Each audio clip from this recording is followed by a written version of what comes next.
Ahí, edo berriro. Y hace ya unos 2000 años que llegaron los romanos, pero nunca consiguieron doblegarnos ni callarnos.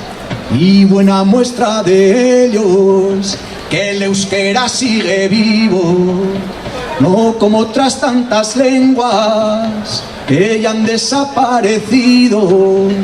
Luego fueron musulmanes, castellanos y franceses, pero no nos callarán, aunque vengan muchas veces. Los que somos más del sur, nos cuesta un poco entenderlo, pero todo nuestro empeño ponemos en aprenderlo.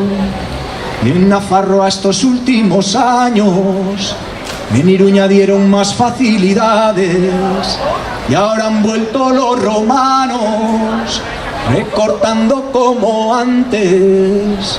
Me cuesta mucho entender si un idioma es cultura, que lo quieran enterrar me parece una locura. Ezkabatik erreniagara, ezkabatik erreniagara, ultsamazagare lorzarga, arrizko herri zaharrak sustraietan du euskara.